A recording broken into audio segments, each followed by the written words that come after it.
मेरा नाम मानसी और आप रुड़ गए अब देख रहे हो। फिलहाल हम साचन इंटरनेशनल होटल में मौजूद हैं। मेरे साथ खड़ी हुई शख्सियत अब मुझे लगता है कि किसी परिचय की मोहताज नहीं है।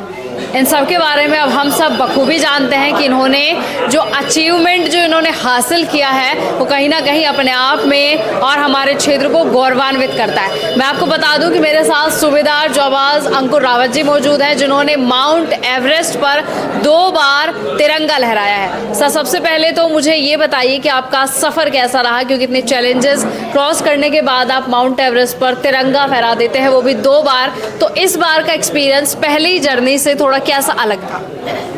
Thank you so much. सबसे पहले तो मैं बताऊंगा कि जो ये चैलेंजेस मेरा स्टार्ट हुआ एक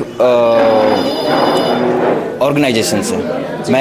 मुझे एनसीसी ने वहाँ पर सिलेक्ट किया और अपने उन कैडेट्स को चूज़ करना था जिनको माउंट एवरेस्ट की तरफ लेके जाना था। तो इसमें क्या होता है कि जब हम एवरेस्ट के लिए जब सोचते हैं ना कि एवरेस्ट क्लाइंब करना है, तो सबसे पहले बहुत बड़ा चैलेंज हो जाता है कि डॉक्यूमेंटेशन, और फिर हो जाता है उसके बाद कि पीक का सिलेक्शन, किस तरीके से हम उस पीक के लिए, उस एवरेस्ट के लिए ट्रेनिंग करें अदर पीक्स में, जिसके कारण से हम एवरेस्ट में अच्छे से झंडा फहरा सकें। तो इस तरह से लास्ट ईयर जुलाई के टाइम में सिलेक्ट किया गया, डॉक्यूमेंटेशन पूरा किया, उन बच्चों को बुलाया गया। 250 बच्चे थे हमारे पास सिलेक्टेड। उन 250 में से अलग अलग उनके टेस्ट्स लिए गए, फिजिकल फिटनेस, एंड देन उसके बाद 36 माउंट अभिगामी है उत्तराखंड के अंदर। तो उस पीक को हमने क्लाइंब किया। उसमें से कुछ शॉर्टलिस्टेड किए बच्चे और फिर 18 बच्चे हमारे पास सिलेक्ट हुए, जिनको हम लोग winter training Siachen base camp, जो कि हमारे सियाचिन बैटल स्कूल जो फील्ड है, वहाँ पर हमने उनको ठंड में -40-50 डिग्री में ट्रेनिंग दिया। उसके बाद जनवरी के बाद फरवरी के मंथ में हमने उनका फाइनल सिलेक्शन किया और 10 बच्चों को सिलेक्ट किया, जिसमें से 5 लड़के 5 लड़कियाँ। हमारे उन बच्चों का जो सबसे कम उम्र का बच्चा था 16.5 साल का था, एंड उसके बाद हमारी एक बड़ी लड़की थी, वो है 19 साल की। तो इन 10 बच्चों की जो रेंज है एज लिमिट, वो 16.5 से 19 साल की है। फिर उसके बाद हमारा सफ़र शुरू हुआ ऊपर माउंट एवरेस्ट के लिए। जैसे कि मैं पहले भी बताया था कि मुझे पहाड़, मेरे जो एवरेस्ट था, एवरेस्ट का हर रूट दिमाग के अंदर छप रहा था, क्योंकि जितना नज़दीक हम पहाड़ की तरफ जा रहा था मैं, तो उतना समझ में आ रहा था कि हाँ अब ये चैलेंजेस आने वाला है, तो इससे पहले बच्चों को सतर्क किया जाए कि अब ये वाला पड़ाव आने वाला है, तो इसलिए आप इसके लिए प्रिपेयर करो। अंकुर जी, जब आप अकेले चढ़ते हो और एक आप बच्चों को साथ लेकर चढ़े, तो बच्चों को साथ लेकर चढ़ने में ज़्यादा कठिनाई आई कि अपने साथ साथ उनकी ज़िंदगी का भी ख्याल रखना? ये बहुत है कि उनकी ज़िंदगी का भी ख्याल रखना पड़ता है, लेकिन अपने अंदर भी एक मोटिवेशन आता है कि मैं तो चढ़ रहा हूँ, क्योंकि वो भी मुझे देख रहे हैं कि किस तरह से चढ़ रहा है। साथ में मेरे साथ मेरी टीम भी थी वहाँ पर, तो हम साथ के साथ आदमी को वो ऑब्जर्व कर रहे हैं कि ये सर कैसे चढ़ रहे हैं, कैसे अपना झुमार आगे बढ़ा रहे हैं, कैसे अपना सेल्फ एंकर को क्रॉस कर रहे हैं। तो इन चीज़ों को देखकर ही वो भी सीख रहे थे। तो हुआ कि सबसे पहला पड़ाव आता है हमारा बेस कैंप तक। तो बेस कैंप तक अगर हमारा बॉडी सही तरीके से 10 दिन में एक्लाइमेटाइजेशन करते हुए वहाँ पहुँच जाता है, तो पहुँचने के बाद क्या होता है कि वहाँ पर जो एक खांसी शुरू हो जाती है, वो खांसी को बोलते हैं वहाँ पर खुम्बू खांसी, है ना, तो खुम्बू कफ। तो उस खांसी से बचना पड़ता है सबसे पहले। अगर वो खांसी आपको वहाँ पर उस लेवल में हो रही है, एल्टीट्यूड में, तो आप ऊपर नहीं चढ़ सकते हो। देन उसके बाद आपको उसके लिए काठमांडू या फिर नीचे आना ही पड़ेगा, और आपका जो सपना है वो सपना ही रह जाएगा वहाँ पर। तो इसलिए पहले उससे बचाव करने के लिए हमें बर्फ रख के अपने आप को गेन करना पड़ता है, आगे बढ़ना पड़ता है। अब आप ये भी समझ रहे होंगे कि अगर आप मास्क आप मुँह में लगा के अपना 22 kg का पिट्ठू आप कंधों में टांग के आप ऊपर की ओर पिक कर रहे हो, तो आपकी सांस कितनी फूल रही होगी। तो उससे बेटर फील करते हुए धीरे धीरे हम लोग पहुंचते हैं बेस कैंप। बेस कैंप के बाद का जो पड़ाव है वो है सबसे मेन पड़ाव, जिसको हम बोलते हैं ग्लेशियर वॉक। तो उसके अंदर सबसे पहले एक आता है खुम्बू ग्लेशियर। तो वो खुम्बू ग्लेशियर अगर बताया जाए तो 100 में से 70% लोग होते हैं जो उस खुम्बू ग्लेशियर को क्रॉस करते हैं, क्योंकि वो खुम्बू ग्लेशियर ऐसा टूटा पड़ा हुआ है वहाँ पर। हर दिन हर समय में वो खुम्बू ग्लेशियर का रूट चेंज होता है।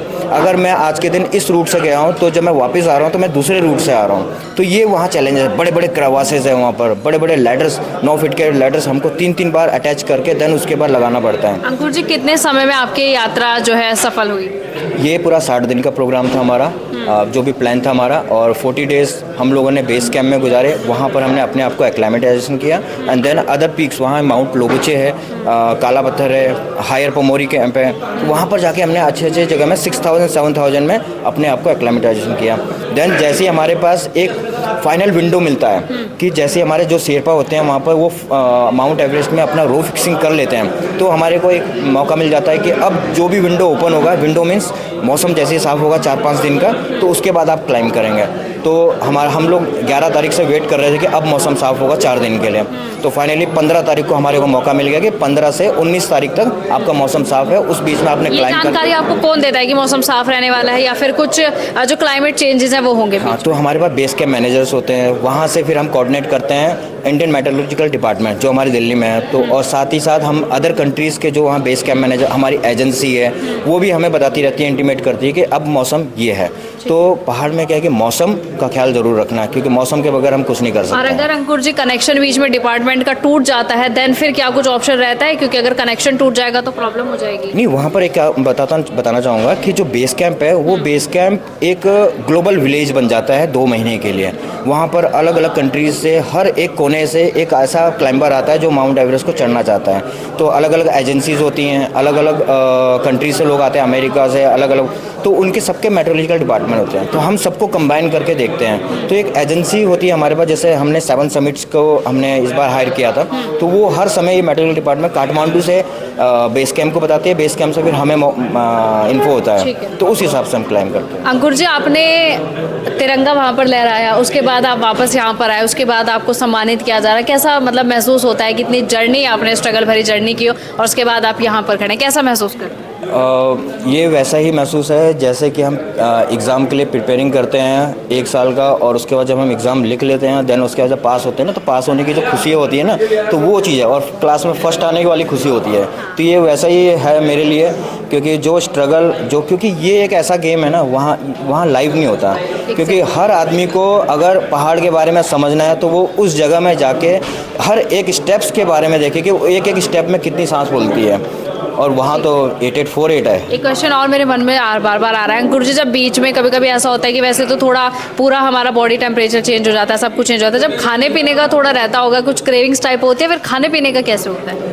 एक्चुअली बेस कैंप तक तो हम सब कुछ खा लेते हैं, क्योंकि वहाँ पानी अवेलेबल है, तो दाल चावल वगैरह सब कुछ बन जाता है। बट जैसे जैसे एवरेस्ट में क्या होता है कि एजेंसीज़ हैं हमारे पास, तो हम उनके लिए भी डिमांड कर देते हैं कि यार हमें कैंप 2 में भी खाने के लिए दीजिए, तो वहाँ पर भी वो बर्फ़ को पिघला कर उसके बाद मेल्ट करके फिर उसके बाद वहाँ पर बनाते हैं। लेकिन कैंप 2 से अबव वो पूरा एक वॉल है एवरेस्ट की चोटी तक, तो आपको वहाँ पर पहले तो एल्टीट्यूड के ऊपर जा रहे हो, 6900 मीटर के ऊपर जा रहे हो, वहाँ पर आपको एक तो भूख नहीं लगती, वहाँ ज़बरदस्ती अपने को पानी पीना पड़ता है, लिक्विड वाली चीज़ें खानी पड़ती है, ताकि वो लिक्विड वाली चीज़ों से हमें ब्लड सर्कुलेशन हो और हमारा मेंटली फिट रहो। ठीक है, अब आगे का क्या प्लान है? अब कौन सी चोटी को फतेह करके आपने तिरंगा लहराना है? दुनिया की 14 ऐसे हाईएस्ट माउंटेन है जो अबव 8000 मीटर है, हाँ। तो उन पिक्स को चढ़ना है, क्योंकि मैंने इससे पहले माउंट मकालू भी कर लिया, एवरेस्ट 2 बार हो गए, 2 पिक्स हुए हैं आउट ऑफ 14 में, एंड 7 समिट है, हर एक महाद्वीप के अलग अलग पहाड़ जो ऊंची चोटियां हैं उनको भी क्लाइम करना है। और चाहूँगा कि मैं जिस तरह से इस बार कैडेट्स को लेके गया, वैसे ही मैं अगली बार किसी ऐसे बच्चों को ले जाऊँ, ऐसे शख्सियत को ले जाऊँ जो खुद वॉलंटियर हो इन चीज़ों के लिए। पहले उन्हें उस चीज़ के बारे में बताऊँगा, देन उनको फिट करूँगा, और उसके बाद कहीं ना कहीं उनके साथ इस बार अंकुर जी आपके लिए एक चैलेंज रहेगा। चैलेंज ये रहेगा कि जो हमारी मीडिया है रुड़की की, आप इनमें से सिलेक्ट कीजिए, जैसे सामने अभी इंटरव्यू चल रहा है, भाई खड़ा है, तो इन्हें सिलेक्ट कीजिए। इस बार इनमें से भी 4-5 को आप लेके जाइए, पक्का सर। और इनकी फिटनेस का जो है ध्यान रखने का काम और ले जाने का आपका है। बाकी अगर कहीं आपको हमारी जरूरत पड़ेगी तो हम तैयार हैं। Sure sir. सचिन जी, आपके होटल में हम इस वक्त मौजूद और आप कोई भी मौका नहीं छोड़ते ऐसी शख्सियत को सम्मानित करने से, क्योंकि उन्होंने अचीवमेंट ही कुछ ऐसा किया है,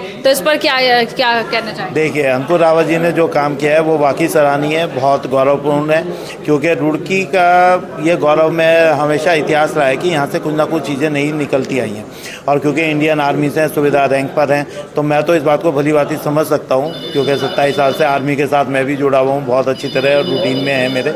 तो एक सैनिक का ये काम करना, ये हमें गौरवान्वित महसूस करता है, और साथ साथ ये भी महसूस कराता है कि अगर हम जिम्मेदारी लें तो उसे पूर्णता पूरी करें। जैसे इन्होंने 10 बच्चों की जिम्मेदारी ली अपने लिए, और उन 10 बच्चों को सकुशल वहाँ तक ले जाना, इस उम्र में उनसे माउंट एवरेस्ट के जो है फतेह कराना और फिर उनको वापस लाना, तो ये बहुत बड़ा चैलेंज था इनके लिए, जो इन्होंने बहुत अच्छी तरह करा, उसके लिए बधाई के पात्र हैं।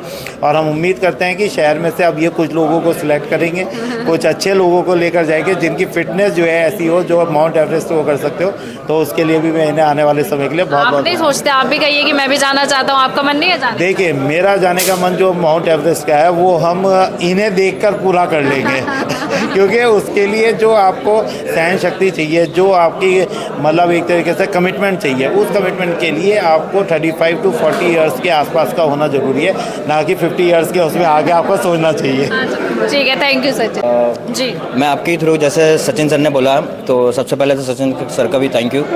मैं फ्यूचर में भी वही काम करूँगा जो सर ने बताया। एक बार मन के अंदर जो ठान लेता है ना कि हाँ भाई मुझे ये पहाड़ चढ़ना है और करना है, चाहे वो पहाड़ जैसा कोई भी बड़ा काम क्यों ना हो, तो वैसे ही है। एक कोट भी बोलूँगा छोटा सा, we don't grow when things are easy, we grow when we face challenges. तो हम चैलेंजेस फेस करेंगे तो हमें वो मौका ज़रूर मिलेगा जहाँ तक हम पहुँचना चाहते हैं।